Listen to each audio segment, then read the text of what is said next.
So it's been a while since I've made a video on the Dow Jones, and basically I've come across some new analysis which was actually helped along by the German index, funny enough, the DAX. Hadn't looked at it for a while, and as soon as I looked at it, I started to see exactly what's going on with this pattern. Since March 2020, I believe the D wave is weeks, if not days, away from completing.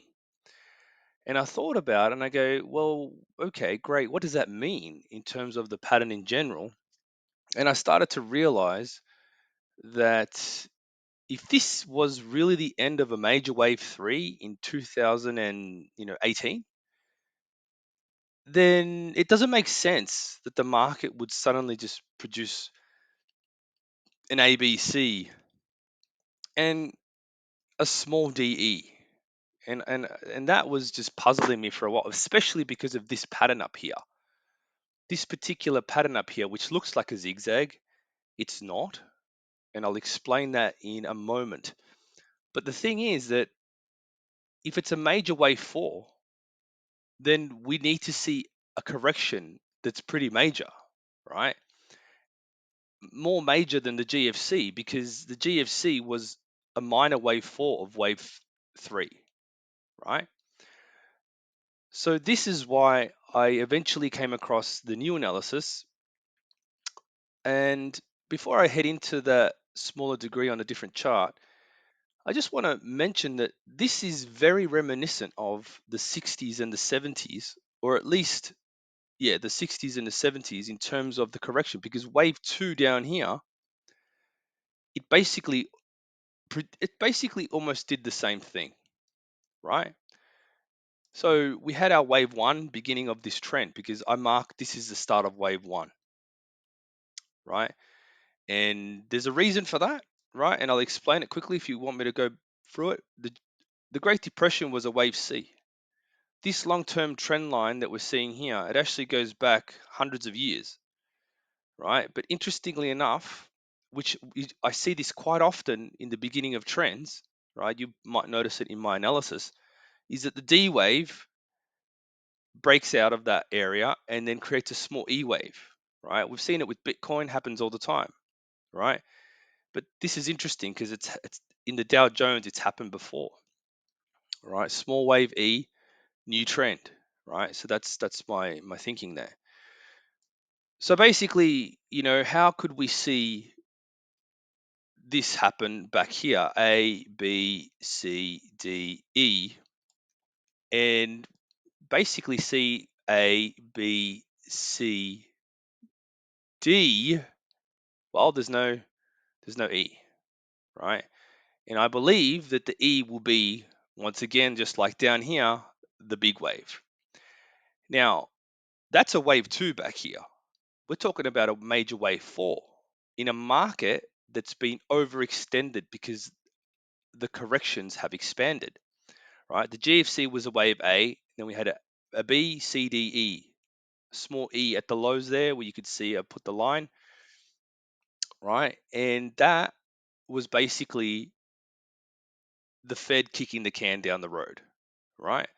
And then we got to the end of wave 3 and we started to see the same thing again. We get the March 2020 move, the pandemic move, right? And once again, oh, we need to save the world, kick the can down the road, right? So multiple expanded corrections. Look where the interest rates are. You see, this is a problem. I believe that it's going to happen in the matter of days or weeks, right? We are going to see an E wave to complete wave 4, right?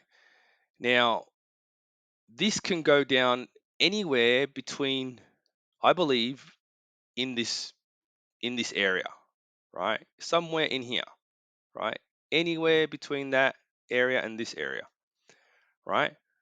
Why? Because the correction usually reverts back to the previous wave 4, right? To me, it's more than likely the low point of it, right? And given how expanded all these corrections have been, for me, it's gonna probably be the latter, right? Now, it could be in the middle, it could be up the top, right? But you got to think about it this way: there's been way too much expansion, and it's basically spiked bond yields higher. So interest rates are through the roof. Now, the only thing with this particular view is basically that, well, we need a wave five. And wave five will doesn't have to be a certain length, right? Okay. So that part makes me think, okay, well, that's interesting. How low can this go? Because if we have wave one back here that is basically this length, right? I'll just make that bigger so you can see it, right? It's this length. Well, how is it going to be that length if the crash is too deep? Well, that's the thing, like when these type of patterns happen, the market does need to make a new high, right? Even if it struggles to do it, I don't believe in truncation, right? So it will either be the same length as wave one, or it could be the same length as wave three, right? Now think about how crazy that is for a moment, right? Think about how crazy that is. If this crash happens to be very deep, we could see the reaction with the money printing take the market far higher over the coming years, right? Far higher in terms of, you know, in the 300,000 roughly, like this is obviously just um, extrapolation using, a fairly basic method, right? But there's two options. And I don't think it's going to be a small move that we're going to see there to finish the. I think it's going to go. They're going to go the whole hog.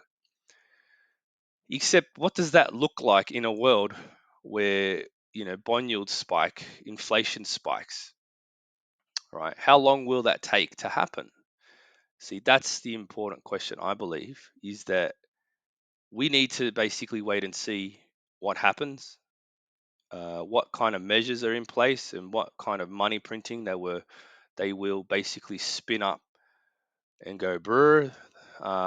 What UBI? Do we have universal basic income at that point? Because you know the system has basically almost collapsed, and you know g- barely any goods and services uh, are available, and GDP falls, etc. Look, the fifth wave typically is a weak wave. So how that moves up, in what manner it moves up, that's a different story. I'm not 100% sure on the fundamentals, but I know that wave fives are weak.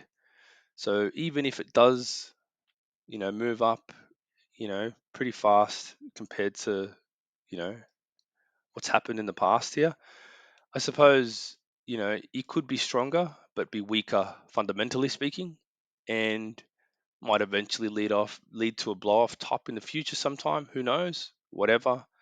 But in terms of now, that's basically something that you should keep in mind. Um, will the crash be as deep as that? I don't know. It depends on how extreme they go with the stimulus. It seems pretty crazy to us to think that this could happen, right? Um, we could even get a situation where the one and two bounce, takes time, right? Head and shoulders pattern, which obviously, if it fails, it'll be bullish, technically speaking. Um, could we have a lost decade or something like that because of this? Absolutely, we could. We absolutely could. And other instabilities that may arise as a result of potential banking crisis and all that sort of thing, right? Which we're starting to see already in the system at the moment. All right, so going over to the US 30 chart, right? Let's go to the daily and basically paint the picture here of the actual D wave and why I believe it's a D wave. Right, I believe what happened here is we had an A in brackets and then an A expanded B, C, D, E.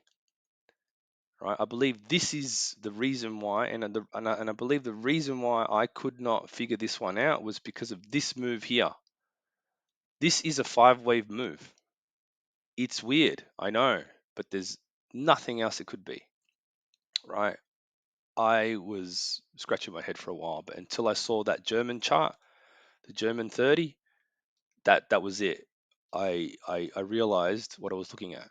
It's very interesting. It looks a lot different on the German chart, like it more actually looks more clearer.